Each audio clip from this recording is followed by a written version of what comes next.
안녕하세요, 유영천입니다. 오랜만이죠?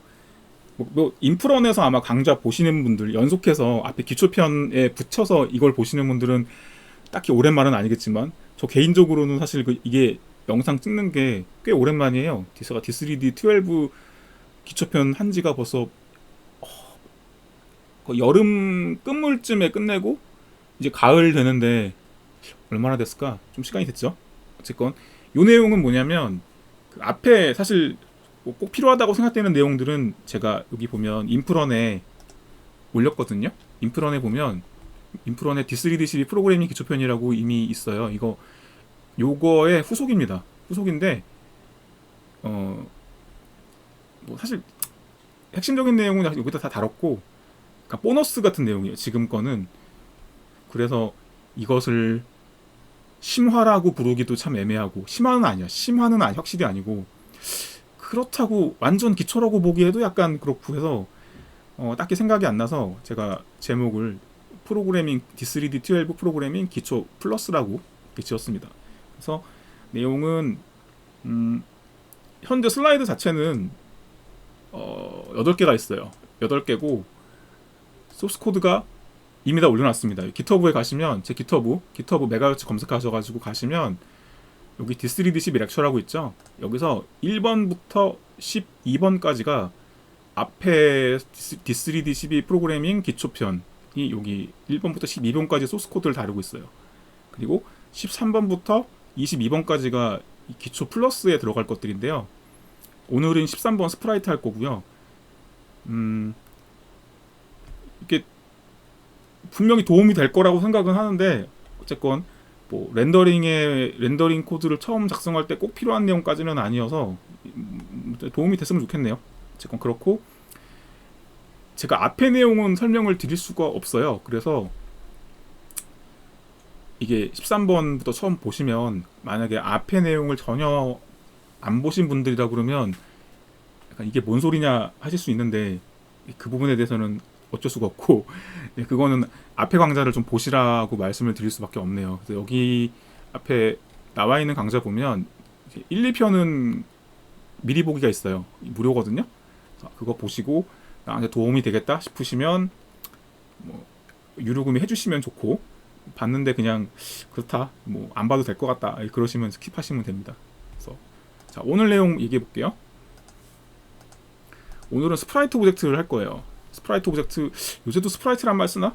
제가 예전에 초창기에 2D 게임 할 때는 그냥 지금은 알파라고 그러지. 투명 처리를 한 이미지 데이터 움직이면 그게 스프라이트였거든요. 요새는 뭐라고 그러지? 어쨌건 저는 예전에 하던 버릇이 있어가지고 그냥 스프라이트라고 부릅니다. 그러니까 화면에 이미지들을 움직일 수 있는 투명 처리된 이미지를 띄울 수 있으면 저는 그걸 스프라이트라고 불러요. 그래서 계속 스프라이트라고 할게요. 그걸 찍을 건데 별거 아니죠. 3D 메시도 찍었는데 2차원에 투영된 이미지를 찍는 거는 큰 문제는 아니지. 어디다 쓸 거냐? 게임 내 UI랑 디버깅 정보. 요건 약간 생소할 수도 있어요. 게임 내 UI를 찍는 거는 그러려니 할 텐데, 디버깅 뭐 찍는 거 스프라이트랑 뭔 상관이지라고 생각하실 분도 계실 수 있어요. 그건 이제 계속 설명을 드릴게요. 자, 이 보면 제 게임인데 여기에 뭐 인벤토리 이렇게 있죠. 그리고 버튼이 있죠. 여기에도 다이얼로그 있죠. 이거 다이얼로그고, 이 위에 그 컴포넌트들이 있죠. 버튼이랑 체크박스랑 뭐라고 그러지? 스핀이라고 그러나? 이런 것들이 있어요. 여기 팔레트도 있고.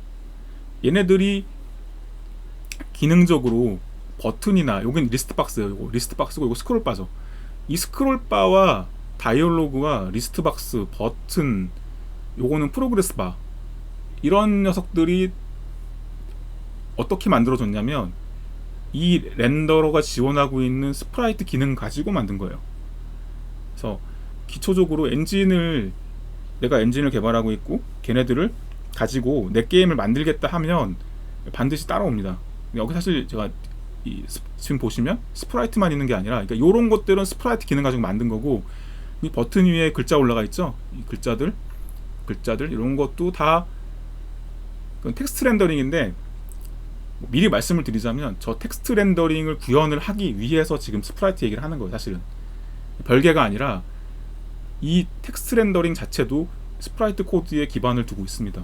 그래서 어차피 내가 엔진을 만들고 있고 이걸 써먹을 생각이라 그러면 스프라이트, 폰트는 따라가는, 텍스트 렌더링 이건 무조건 거쳐서 그 다음으로 진도가 나갈 수 있는 거죠. 화면에 뭐라도 찍어야지 테스트가 될 때니까. OBS가 살짝 끊겼네. 그래서 다시 연결됐죠? 죄송합니다. 자, 그렇고 이 부분, 여기 부분 다시 보시면 이거 잠깐만요. 자, 여기 이것도 게임 화면인데 이 보시면 왼쪽에 이미지들 있잖아요. 딱 보시면 대충 눈치를 채실 텐데 요거는 디퓨즈예요. 디퓨즈고 요거는 뎁스 버퍼예요. 뎁스 버퍼상 Z 값으로 찍은 값이죠. 요거는 노멀 값이에요. 노멀 렌더 G 버퍼예요. 사실은 여기는 G 버퍼를 테스트하고 있는 거예요. 요거는 이제 엘리먼트 버퍼라고 제가 아웃라인 처리할 때, 그러니까 외곽선 처리할 때 외곽선을 좀 의도한 대로 출력을 하려고 쓰는 특수한 버퍼예요. 그래서 저는 엘리먼트 버퍼라고 부르는데 요거는 뭐였지? 기억이 잘 안 나고, 요쪽은 희미하게 잘 안 보이시겠지만 요거는 아웃라인입니다. 그러니까 포스트 이펙트로 나중에 여기다가 외곽선을 덮어주는데 그거를 얘네들을 이용해서 아웃라인을, 사실은 이 아웃라인 자체는 뎁스 버퍼, 노멀 버퍼, 요 엘리먼트 버퍼 얘네들 가지고 아웃라인을 생성을 하거든요. 최종적으로 씌워주는데 걔네들에 대해서 디버깅을 하려고 찍어주고 있는 거예요.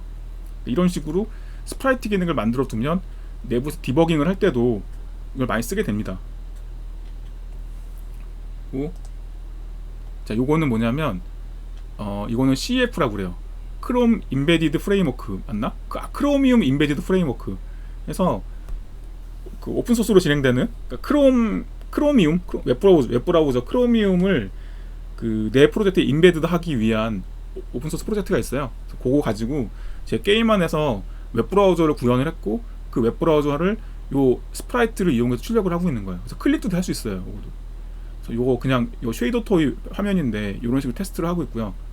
그런 거 할 때 이 스프라이트 가지고 디버깅 용도로 쓰고 있는 거죠. 여기랑 여기는 지금 디버깅 용도로 쓰고 있는 겁니다. 그래서 이거 만들 건데 목표가 뭐냐? 일단 두 가지 기능 정도가 필요해요.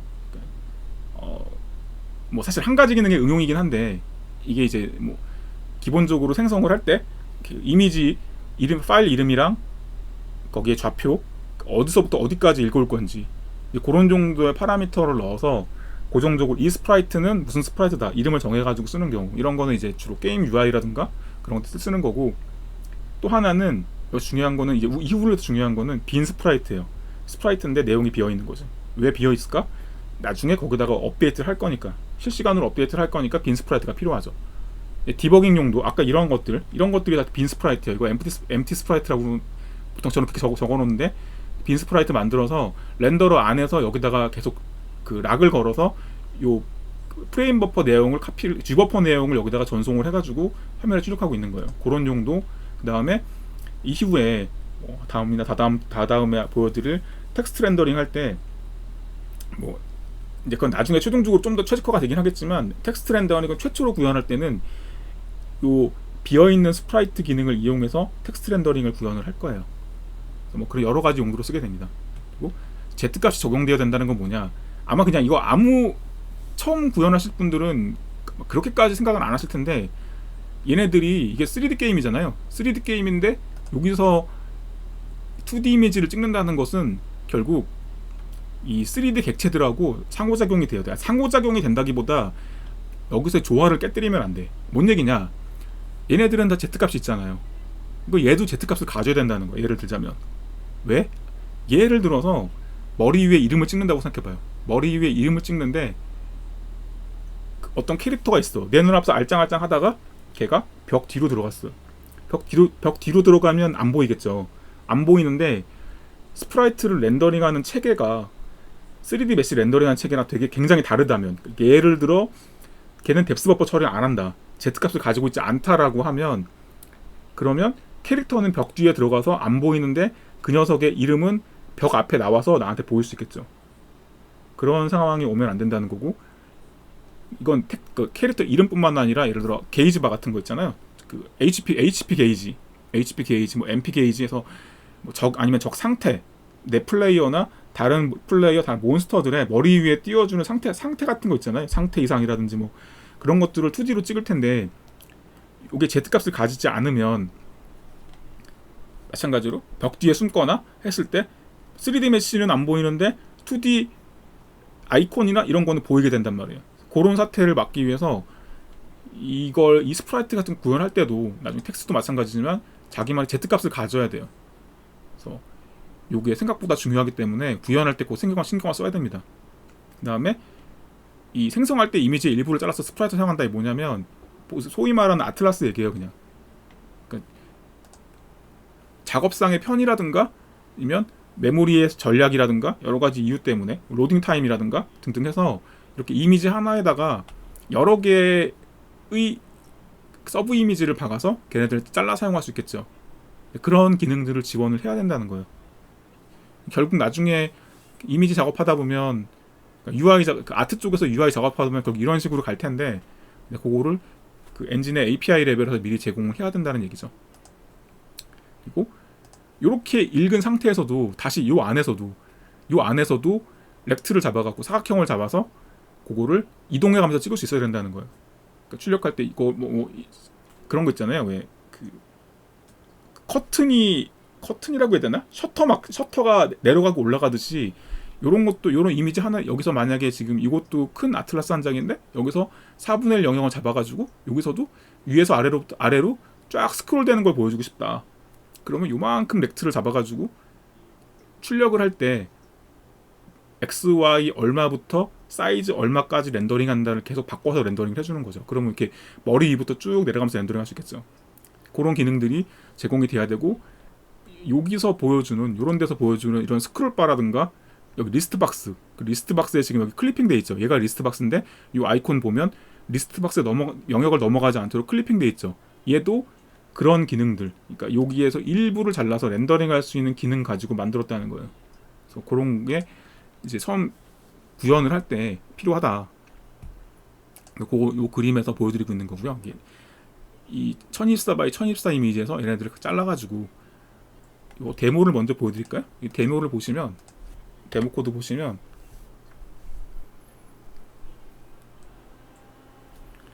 이렇게 돼 있는데 지금껏 앞에 나왔던 샘플들 이제 여기서 지금 3D 메시가 이렇게 돌아가고 있잖아요. 이렇게 돌아가는 거는 앞에 샘플들과 똑같은 코드예요. 추가된 건 이 부분이죠. 여기 미쿠 저희 시청자분께서 만들어주신 복셀로 만든 미쿠 스크린샷인데 얘는 하나 둘 셋 네 개에서 분리해서 찍었지만 원래 한 이미지였어요. 그거를 네 등분해서 읽은 거예요. 그리고 여기도 보시면 근데 얘는 봐요. 이 박스가 돌아가고 있는데 얘는 앞에 있죠. 박스가 돌아가는데 쟤는 뒤에 있지. 이게 뭘 의미할까요? Z값이 있다는 거예요. 얘는 Z값이 0이고 Z값이 1이고 그래서 그 사이에는 이 3D 메시들이 있고 그래서 일부러 이렇게 찍은 겁니다. 여기 지금 여기서 이 PPT에서 보여주는 요게 이런 식으로 스프라이트 0, 1, 2, 3가 같은 파일은 같은 거지만 거기서 어느 영역부터 어느 영역까지 읽겠다라는 식으로 생성을 했다는 거죠. 그래서 이제 API를 노출할 때 어떤 식으로 구현을 하느냐 그러면 요 그림 보시면 이제 요게 이제 최종적으로 바깥에서 렌더링을 할 때 사용할 함수인데 여기 드로우 위드 텍스트라고 돼 있죠. 그래서 지금 보시면 요 스크린 상에서 어느 위치에 찍을지 그리고 원본에서부터 얼마만큼의 박스를 잡을지 여기 렉트 그다음에 스크린 상에서의 포지션 그리고 찍을 때 스케일을 줄까 말까 두 배로 찍을 수도 있고 여기가 이거 같은 경우에는 지금 2분의 1 사이즈로 찍고 있는 거죠. 그런 식으로 스케일을 줄 수 있고 실제 제 게임 같은 경우에는 여기서 로테이션 하나 더 들어가요. 여기서 지금 제가 예제라서 로테이션을 안 줬고요. 그리고 마지막 여기 보시면 플롯 Z라고 돼 있죠. 뎁스 값 0에서 1 사이가 되겠죠. 이거는 CPU 코드 안에서 이제 캐릭터의 위치 같은 걸 알고 있으면 그걸 카메라랑 프로젝션 매트릭스를 가지고 뷰 매트릭스랑 프로젝션 매트릭스를 가지고 예를 들어 머리 위에다가 상태 표시를 찍는다라고 하면 캐릭터의 위치 가지고 이 Z값도 계산할 수 있겠죠. 그런 식으로 쓰게 되어 있습니다. 그리고 마지막에 보면 텍스처 핸들, 텍스트 핸들은 뭐냐면 그 앞에 코드들을 계속 보셨으면 아실 텐데 텍스처를 렌더로한테 시켜서 텍스처를 생성할 수 있게 해놨죠. 그래서 얘는 지금 요거 여기 스프라이트 언더바 1024 곱하기 1024 DDS로 만든 텍스처를 여기다 전달을 해주는 겁니다. 이 이미지 데이터라는 거죠. 그래서 구조를 보시면 대충 이런 식인 거예요. 그래서 지금 현재까지는 이거 나중에 또 바뀌겠지만 현재 이 상태에서는 이 CD3D 렌더러라는 렌더러 클래스가 있고요. 그 바깥쪽에서 드로잉을 할 때 두 가지 방식으로 드로잉을 하게 되어 있죠. 그래서 아까 지금 방금 보여드린 드로우 위드 텍스 같은 경우에는 바깥에서 텍스처 핸들과 상태를 넣어주게 돼 있고요. 아니 말이 버벅대네. 제가 두 가지 모드로 만들어놨는데 얘는 지금 SRV가 있죠. SRV 쉐이더 리소스 뷰. 얘는 텍스처를 밖에서 넣어주는 방식이에요. 텍스처라고 하지만 실질적으로 D3D12에서는 그 텍스처는 쉐이더 리소스 뷰라는 디스크립터를 가지고 있으니까 그래서 제가 SRV로 표기를 한 거고요. 얘는 드로우 위드 텍스가 될 거고요. 얘네 같은 경우에는 그냥 드로우 함수가 될 거예요. 여기 보면 쉐이더 리소스 뷰를 전달하지 않죠. 얘네 같은 경우에는 고정 텍스처입니다. 근데 안에 보면 렌더러 안쪽에서 쉐이더 리소스 뷰랑 렉트를 가지고 있죠. 요거는 생성할 때 그 스프라이트 생성할 때 파라미터를 넣어서 결정을 한 거예요. 여기서 이만큼 0.5배씩 2분의 1 사이즈의 0,0부터 요만큼을 잡아서 텍스처로 사용하겠다라고 생성할 때 옵션을 준 거고 얘 같은 경우에는 그걸 결정하지 않았지만 나중에 이미의 텍스처와 어디서부터 어디까지 렌더링할지 렉트와 그걸 같이 넣어서 그렇게 렌더링 하겠다는 거죠. 이 대충 구조는 이렇고요. 그래서 이제 코드 분석을 해볼게요. 지금 메인 함수부터 따라가 보시면 앞에 거는 지난번이랑 똑같으니까 3D 메시 부분은 건너뛸게요. 대충 바깥에서 사용할 때 보면 자 GP 텍스 핸들 있죠. 텍스 핸들인데 여기서는 이거는 이제 렌더링 할 때 전달을 해주는 예제 코드에서 전달할 텍스처예요. 이거를 내용을 보면 3D12 텍스 00 DDS 요거죠. 얘는 파일 하나짜리고 파일 하나로 입력도 가능하고 얘네들 같은 경우 밑에 있는 애들 같은 경우에는 그러니까 아니다. 요거는 이제 렌더링 할 때 전달할 걸 하는 거고 밑에 크리에이트 스프라이트 오브젝트로 직접 만드는 애들이 있어요. 얘네들은 0,0부터 512까지 512,0에서 1024 by 512까지 그래서 얘네들은 잘라서 읽을 애들. 근데 크리에이트 스프라이트 할 때 요 파일명에 대해서 영역을 직접 지정을 해주고 있는 거예요. 요건 나중에 이렇게 지정해서 만들지 않은 놈들한테 전달해 주려고 만들어 놓은 거고 밑에 보시면 스프라이트 커먼이라고 있어요. GP 스프라이트 오브젝트 커먼이라고 하는데 얘는 이제 밑에랑 차이를 보시면 얘네들은 생성할 때 지정해 준 거, 요거는 생성할 때 지정하지 않았지만 밖에서 나중에 요걸 넣어주겠죠. 딱 모양을 보면. 그래서 이렇게 짝을 지어준 거예요. 1024 by 1024짜리가 여기 있지. 예, 요는 이렇게 돼 있고. 그래서 크리에이트 요것도 따라가 볼게요.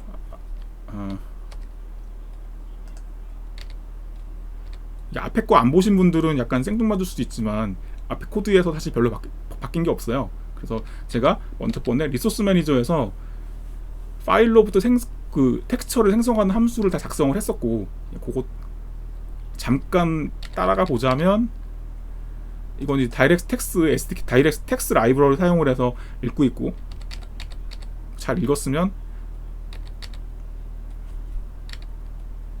업로드 버퍼를 만들어서 거기다가 내용을 이 텍스처 이미지를 기입을 한 다음에 업로드 버퍼에 있는 이미지를 GPU 쪽 메모리로 전송을 하고 그걸 커맨드 리스트에 넣어 레코딩을 하고 즉시 익스큐트를 한 다음에 그 결과가 끝날 때까지 웨이트를 하게 돼 있죠. 이게 뭐 앞에서도 사실 얘기를 했는데 그 리얼타임에서는 그렇게 바람직하지는 않지만 나중에 이제 엔진으로서 꽤 최적화를 하게 될 때까지는 되게 유용한 방법입니다. 약간 느리지만 안전하게 쓸 수 있다. 나중에는 이것도 다 비동기로 바꾸긴 해야 되는데 간단하게 리소스 매니저를 이용을 해서 텍스트 로딩을 했고요. 역시 이것도 앞에서 얘기했던 디스크립터, 얼로케이터, 싱글 렌더링 할 때 쓰는 거죠. 앞에 거 얘기를 해야 될지 참 막막하긴 하다.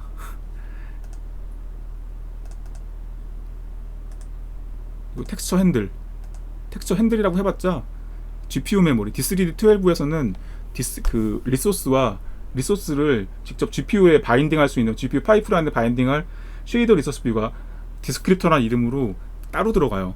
11처럼 리소스 하나로 끝나는 건 아니라서 그래서 이렇게 짝으로 가지고 있습니다. 텍스처 핸들이라는 구조체를 만들어서 여기다가 다 대입해주고, 자 그리고 스프라이트 오브젝트를 하나 만들게요.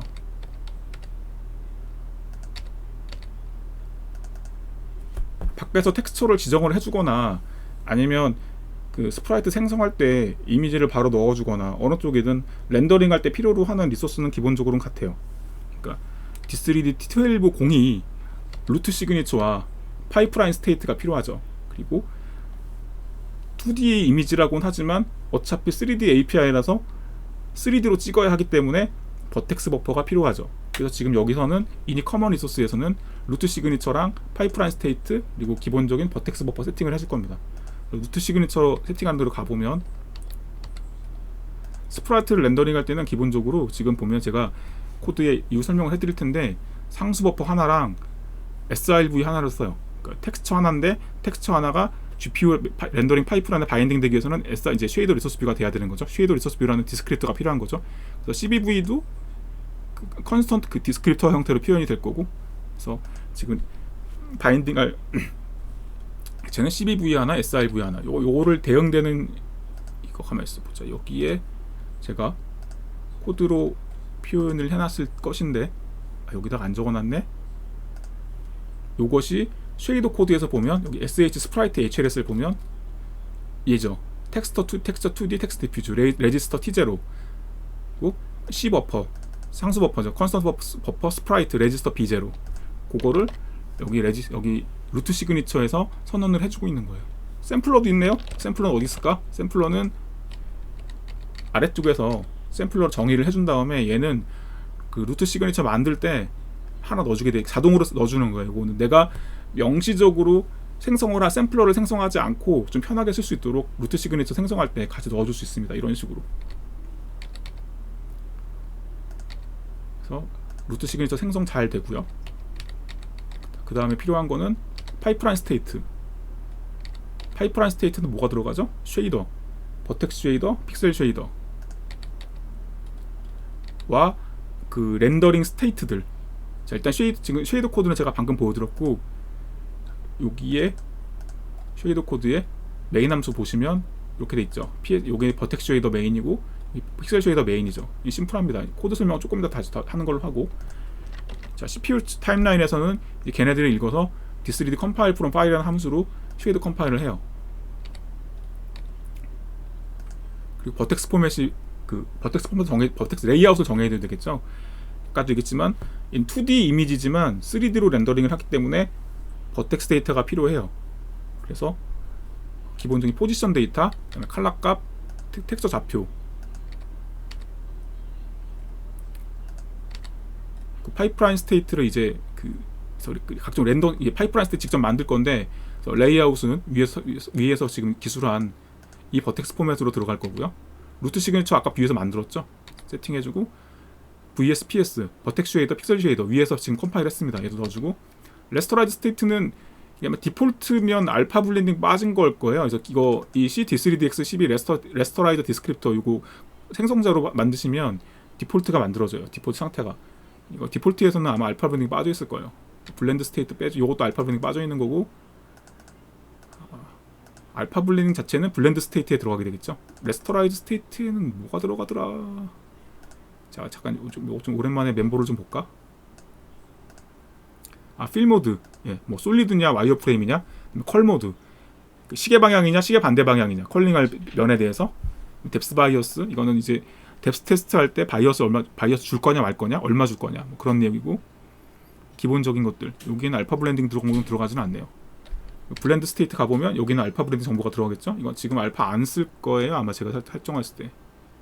지금 꺼져 인디펜던트 블렌드 이네이블은 렌더 타겟별로 독립적인 값을 줄 거냐 말 거냐인데 꺼져 있어요. 그러니까 현재는 모든 렌더 타겟이 다 같은 상태를 가질 거예요.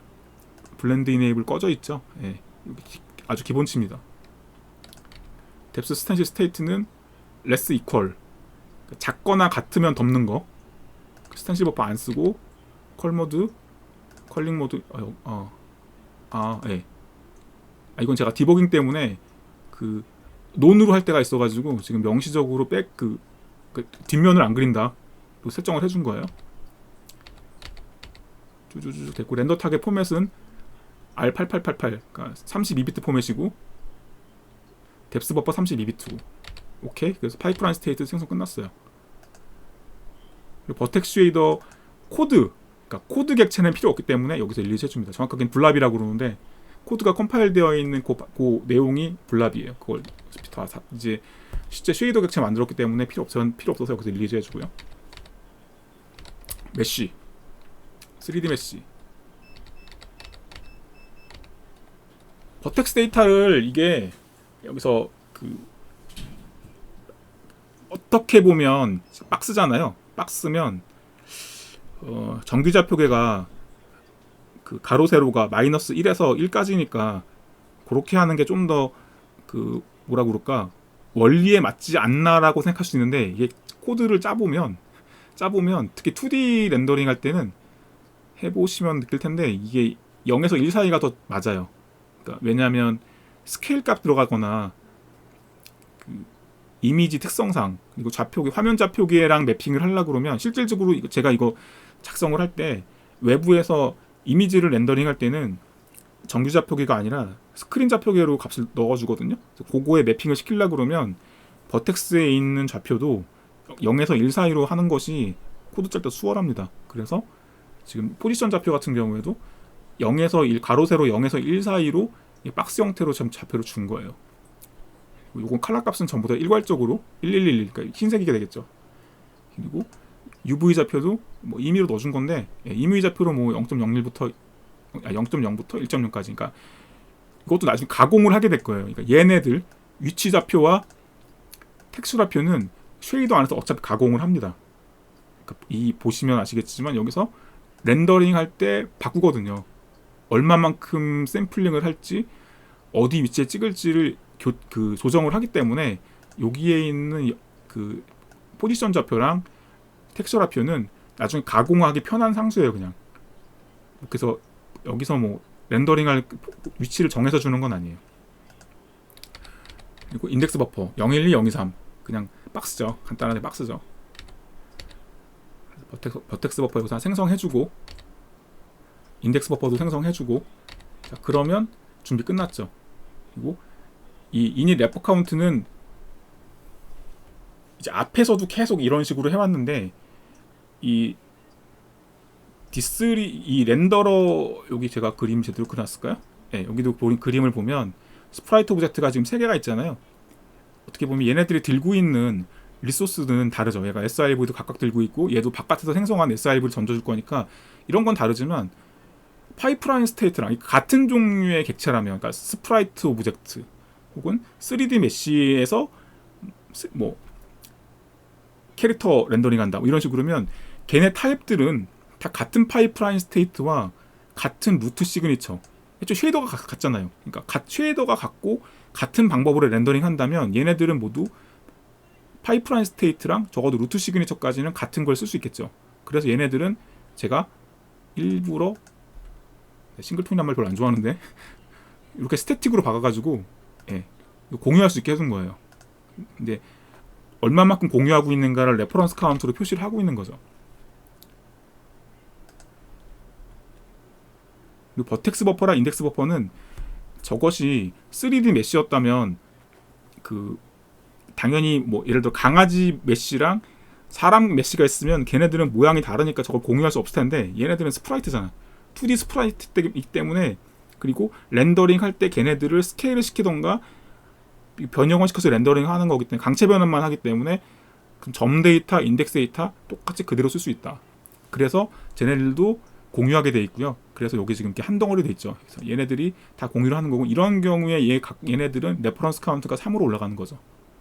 여기도 그렇게 돼 있는 거. 그래서 이닛 레퍼 카운트가 이렇게 증가시키게 돼 있고요. 만약에 나중에 여기서 지금 첫 번째 스프라이트를 생성할 때 이게 호출이 됐는데 두 번째 스프라이트 생성할 때는 여기서 레퍼 카운트가 1이 됐기 때문에 여기서 그냥 스킵할 거예요.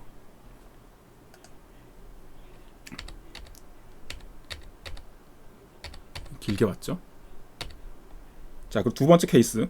이거는 이제 이미지 데이터 하나를 지정을 해서 거기서 만드는 거예요. 자, 얘는 밖에서 파일명을 넣어줬어요 지금. 그리고 그 렉트도 넣어줬죠.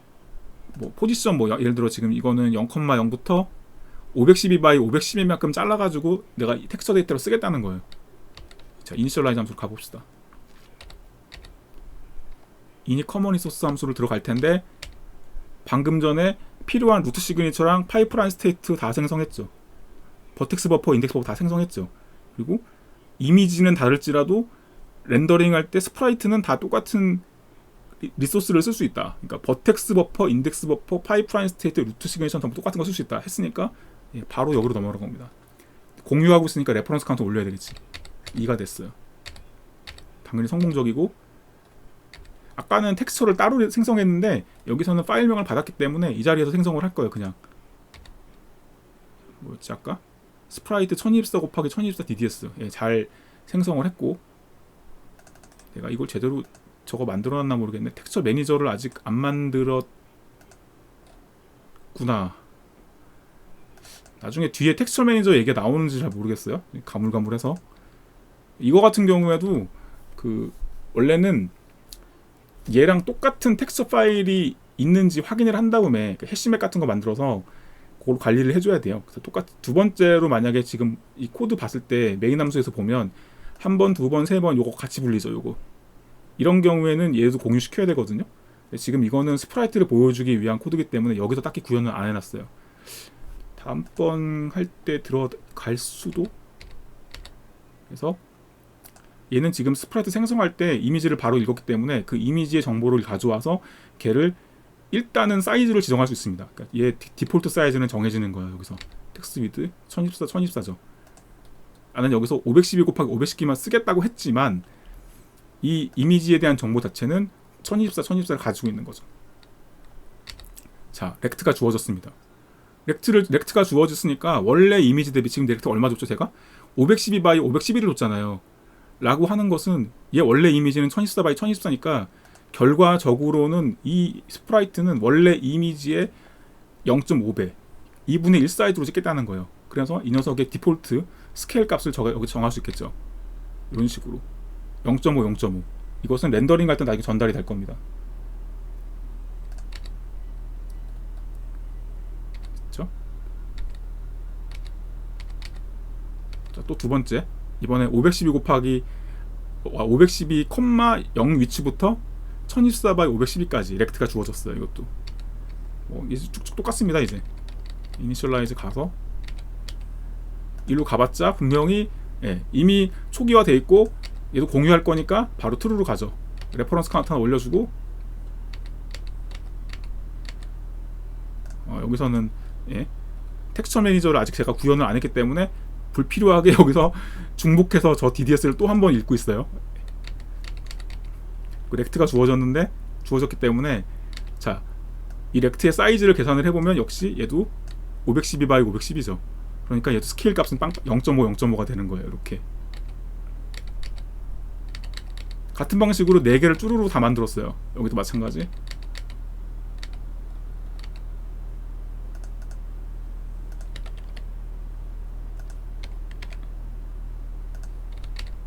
여기까지 렌더링 준비 끝났죠? 렌더링 준비 끝났죠? 자, 런 게임으로 갑니다. 이제 메시지가 존재하면 여기 피크 메시지를 해서 처리를 할 것이고, 메시지가 없으면 런 게임에서 게임 루프를 처리를 할 거예요. 프레임 카운트 올려주고, 전에도 그랬듯이 비긴 렌더, 엔드 렌더, 비긴 렌더와 엔드 렌더 사이에서 렌더링을 할 겁니다. 그리고 기본적으로 게임 씬에 대해서는 업데이트랑 렌더링을 분리를 했어요. 그래서 업데이트는 60프레임으로 업데이트, 렌더링은 최대한 모든 프레임을 사용을 해서 업데이트로 가보죠. 업데이트에서는 이제 그 아까 3D 메시들 뱅뱅뱅 돌았잖아요. 그 녀석들 처리하는 거.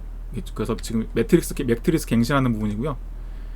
이거는 여기가 뭐 그런 매트릭스 회전, 아까 막 뱅뱅뱅 3D 메시 돌아가는 거 로테이션 값들 갱신해서 매트릭스 세팅해주고 이렇게 고개 답니다. 오늘은 지금은 스프라이트 렌더링이 주기 때문에 이 코드는 중요하진 않아요. 그리고 본격적으로 스프라이트 렌더링하는 코드로 가보죠. 요거는 여기도 3D 메시 렌더링하는 거 3D 메시 렌더링 하는 거, 이거 스프라이트 렌더링 하는 거. 자, 아까 제가 초반에 텍스처 하나랑 스프라이트 하나를 만들었죠. 걔네들은 이렇게 짝으로 쓰기 위해서 만든 거예요.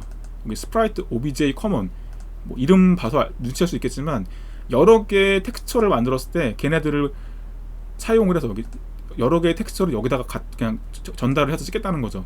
이 텍스처가 여러 개라면 여러 개라도 상관이 없지. 얘는 그냥 말하자면 그 이미지 데이터가 고정되지 않은 범용적인 스프라이트니까. 그래서 여기 따라가 볼게요. 자, 커맨드 리스트를 가져옵니다. 커맨드 리스트는 아직까지의 소스는, 이후에는 이것도 이제 제가 커맨드 리스트 풀이라는 걸 나중에 설명을 하겠지만 현재로서는 커맨드 리스트를 한 프레임당 하나만 써요.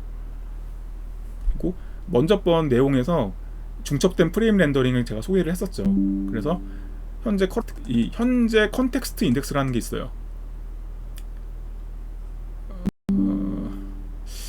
자꾸 끊기네요. 커맨드 리스트 받아오고 그 커맨드 리스트로 렌더링을 합니다.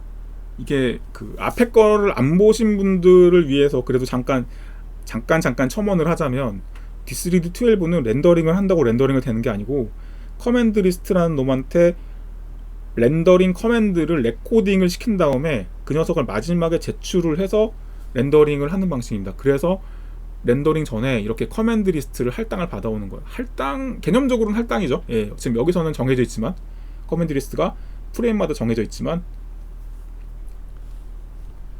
그리고 얘는 밖에서 어디에 렌더링 할지 포지션 받아오고 XY 좌표, 그 스크린 좌표예요. 스크린 좌표에서 포지션을 받아오고 그다음에 걔를 렌더링 할 때 스케일을 얼마를 줄지 전달해주게 되어 있고요. 그리고 이 텍스처에 대해서 여기 보이드 포인터로 되어 있는데 텍스처 오브젝트예요. 이 녀석이 포인터인데 텍스처에 대해서 사이즈, 어디 그 원본의 어느 위치부터 어디까지 잡아서 그거를 요 스케일에 곱해서 렌더링 하겠다. 그리고 Z값은 얼마다 라는 식으로 전달하게 되는 거. 지금 Z값 0이죠. 0이면 카메라에 가장 가까운 위치에 찍겠죠.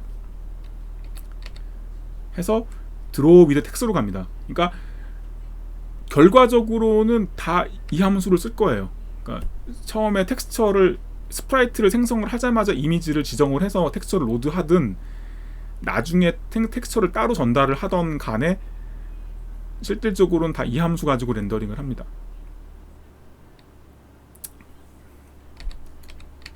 쭉 내려가서 이 앞에 얘가 사용해야 될 컨스턴트 버퍼에 대해서는 이미 앞에 설명을 했어요. 컨스턴트 버퍼 풀을 만들어 사용을 한다. 그리고 얘가 렌더링 중에 사용해야 될 디스크립터도, 필요한 디스크립터는 그때그때 할당을 받는다. 할당을 받는다는 것은 내가 미리 만들어 놓은 사용자 정의 풀을 이용을 해서 할당을 하는 것이고 API를 이용해서 그때그때 할당하는 것이 아니에요. 앞에서 다시 설명했어요. 자, 텍스트앤들이 주어졌죠. 그러면 텍스처 얘네들 원본 사이즈는 여기서 얻을 수 있습니다. 렉트가 널이면 그냥 그 쟤는 주어진 텍스처 사이즈 그대로 찍는 거고 지금 널이 아니기 때문에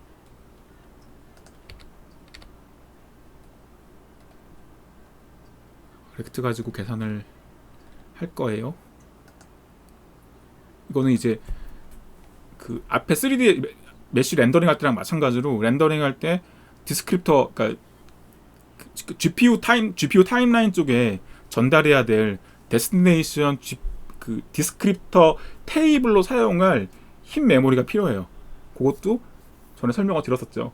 그래서 디스크립터 이것도 매번 그것을 API로 할당하는 것이 아니라 그 덩어리로 디스크립터 테이블로 사용할 메모리를, 그러니까 디스크립터 힙 형태로 생성을 해둔 다음에 거기서 요만큼 지금 이 스프라이트를 렌더링 하는데 필요한 디스크립터 개수가 2개죠. 상수 버퍼 하나, 텍스처로 사용할 srv 하나. 그래서 2개씩 계속 끊어오는 거예요. 지금 여기서 할당을 받고 있어요. 그리고 컨스턴트 버퍼 풀에서 이것도 풀입니다. 그때그때 생성하는 게 아니라 미리 덩어리로 잡아놓고 초기화를 시켜준 컨스턴트 버퍼 풀에서 상수 버퍼로 사용할 상수 버퍼 메모리를 할당을 받아와요. 할당이라고 하지만 굉장히 빠르게 단지 링크에서 끊어오는 것 뿐이죠. 그리고 내용을 채우기 위해서 그 녀석을 우리가 지금 상수 버퍼 렌더링, 그 스프라이트 렌더링에 사용할 컨스턴트 버퍼 구조체로 캐스팅을 해줍니다.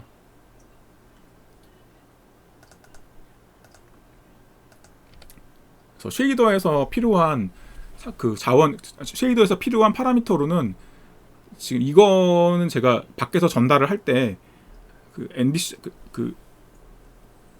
NDC 좌표계로 주는 게 아니라 스크린 좌표계로 주기 때문에 안에서 쉐이더 안에서 다시 NDC 좌표계로 변환을 해서 계산을 해야 되거든요. 그래서 화면 해상도를 전달을 해줘요.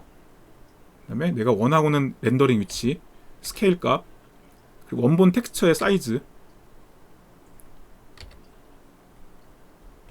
그리고 텍스처 샘플링을 할 때 텍스처에서 어디에서부터 어디까지 읽어올지 상수를 넣어주고, 렌더링 할 때 이 2D 객체지만 이 녀석이 뎁스 버퍼에서 어떤 값으로 써줘야 될지, 뎁스 펑션에서 어떤 값으로 간주가 되어야 할지 그 Z값 넣어주게 되어 있고요. 알파는 지금은 안 써요. 나중에 필요할 거예요. 나중에는 결과적으로 알파 블렌딩을 해야 되기 때문에 그때 사용할 값입니다. 일단 1.0이죠. 그리고 이제 렌더링에 필요한 루트 시그니처 아까 다 생성해놨죠. 얘가 지금 디스크립터 테이블로 사용할 메모리가 어디서 왔는가, 그 디스크립터 힙 여기서 세팅해주게 되어 있고요.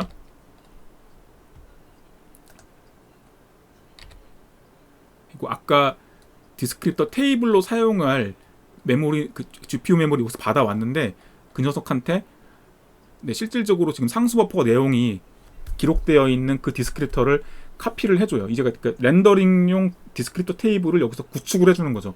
메모리는 위에서 풀에서 할당받아서 그 준비를 했고 그 내용들을 채워주는 거죠.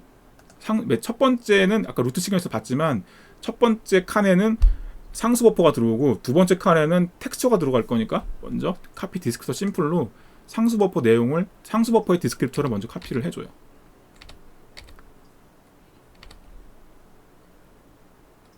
그리고 어디 갔어? srv 테스트. 이거 훅 지나가 버렸네. 여기 srv가 쉐이더 리소스 뷰. 바깥에서 지금 제가 전달을 받았을 텐데 텍스처로 사용할, 어디 갔냐? srv. 예. 밖에서 텍스처 핸들 줬으니까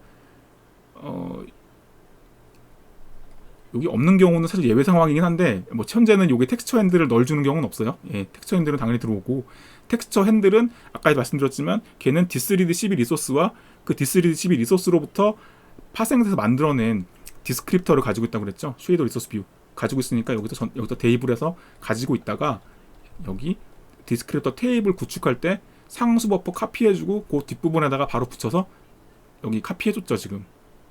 그래서 두 칸이 만들어진 거예요. 루트 시그니처 설정했던 두 칸이 만들어진 거고, 얘네들은 요 쉐이더 안에서 여기 텍스트 디퓨즈와 얘가 정확하게 얘가 더 먼저인데 여기 B0 레지스터로 전달되는 상수 버퍼와 T0 레지스터로 전달되는 텍스처로 전달이 됩니다.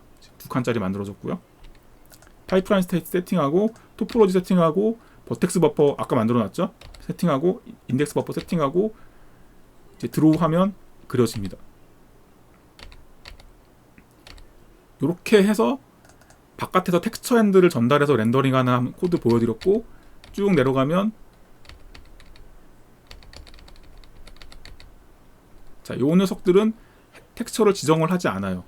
아까 생성할 때 얘네들은 요 GP 스프라이트 오브젝트 0123은 생성할 때 파일명을 지정을 해줬기 때문에 사실 내용물은 똑같은데 얘네는 그냥 안에 들고 있는 거예요. 이것도 코드 따라가 봅시다 한번. 거의 똑같지만 뭔 차이가 있냐? 거의 똑같죠. 근데 일단 드로우 함수는 원래 아까는 호출하지 않았던 건데 이 드로우 함수로 가보면 또 결국은 드로우, 아까 제가 말씀드렸지만 결국 드로우 위드 텍스로 가요. 예, 이 녀석을 재활용할 건데 차이점보다 여기는 텍스처 핸들을 지가 가지고 있죠. 왜냐? 얘는 처음에 이 스프라이트 생성할 때 파일명을 받아서 이 녀석을 고정적으로 사용할 텍스처를 생성을 했었기 때문에, 그리고 그때 사이즈도 얘가 그 원본 이미지에서 잡아서 사용할 영역도 같이 줬기 때문에 가지고 있는 거죠. 결과적으로는 드로우 위드 텍스트를 호출하는 건 똑같습니다. 뭐 이후에는 렌더링하면 똑같이 흘러가고요. 렌더링을 하면 이렇게 진행이 된다는 거죠. 그래서 아까 일부러 Z값 다르게 준 거고요. 아 이거 오랜만에 버벅대네. 여기서 이제 쉐이더 코드 조금 볼까요? 요거는 메쉬 렌더링 하는 건데 앞에서 설명을 했으니까 3D 메쉬 렌더링 하는 코드는 제외하고 오늘은 스프라이트 얘기니까 자 스프라이트 쪽으로 가볼게요. 코드는 별거는 없어요. 이거를 제가 뭐 나눴으니까 얼마죠, 곱했으니까 얼마죠 하는 거는 의미가 없을 거고 딱 두 파트로 보시면 될 것 같아요. 그래서 이 위에 있는 그러니까 지금 두 파트로 보시면 되는데 위쪽은 포지션. 그러니까 얘네들이 마이너스 1에서 1 사이에 정규좌표계에서 지금 아까 선언했던 버텍스 버퍼들 걔네들의 포지션이 어디로 갈 건지. 그래서 아까 밖에서 전달받은 상수들 스크린 좌표계, 스케일 값, 원래 원본 텍스처 사이즈, 샘플링할 포지션, 샘플링할 사이즈 이걸 받아서 여기서 위치를 결정해요. 위치를 결정하고 여기 아래 밑에 부분에서는 그 샘플링할 위치라고 하는 것은 사실은 텍스처 좌표죠. 두 파트예요. 텍스처 좌표를 조절하면 내가 원래 이미지에서 얼마를 잘라낼지, 원래 이미지에서 어디 갔어? 여기서 어디부터 얼마를 잘라낼지를 결정한다는 것은 사실 점의 텍스처 좌표를 조절한다는 거고요. 어디에 렌더링 될지는 포지션을 조절하는 거죠. 그래서 지금 두 파트로 나눠서 위쪽에서는 포지션을 결정하는 거고요. 여기서는 아래쪽에서는 텍스처 좌표를 결정하는 겁니다. 밑에 이거 이제 주석 이거 고치다 만 건데 이게 원래 어떤 거였냐면 처음에 바깥에서 그냥 아예 행렬을 줘버리는 게 좀 더 융통성이 있지 않을까라고 생각을 하다가 밖에서 행렬 줘서 하려고 그러면 바깥에서 호출할 때는 융통성일지 모르겠는데 쉐이더 코드 안에서는 쓸데없이 더 복잡해지더라고요. 아니지 반대지. 쉐이더 코드는 편한데 쉐이더 코드는 심플해지는데 바깥에서 행렬을 잘 맞춰야 돼. 이렇게 잘 맞춰서 계산하려고 하니까 머리가 아프더라고요. 그냥 아니다. 이걸 굳이 행렬 쓸 거 없이 그냥 요소로 분해를 해가지고 계산을 하자 라고 해서 이렇게 된 거고요. 그래서 버텍스 쉐이더에서 사실상 다 끝나요. 여기서 포지션이랑 텍스처 앞에만 결정을 하고 나면 뭐 더 할 게 없죠. 원래 그리고 어디 갔어? 포지션을 결정을 할 때 얘네들 정규좌표계니까 마이너스 1에서 1 사이가 나올 건데 자 Z값 부분 Z값 항목은 밖에서 전달해 준 거 그대로 대입합니다. 아까 0 집어넣고 1 집어넣겠죠. 그리고 바로 픽셀 쉐이더 넘기는 거예요. 이렇게 하면 텍스처 렌더링이 되죠. 그래서 이렇게 되고요. 이거 다음에는 이것은 별거 아닌데 요거 다음에는 이제 얘네들을 실시간으로 업데이트를 할 수 있을 거예요. 이제 그거를 보여드리고 이 녀석들이 실시간으로 업데이트가 된다는 것은 뭐 2D 이미지뿐만 아니라 이후에 여기다가 내가 텍스트 같은 거 표시해야 될 글자 같은 걸 찍어서 업데이트 할 수 있다는 것도 되니까 그거는 다음 시간에. 그래서 오늘 스프라이트 렌더링은 여기까지 해서 마치도록 하겠습니다. 감사합니다.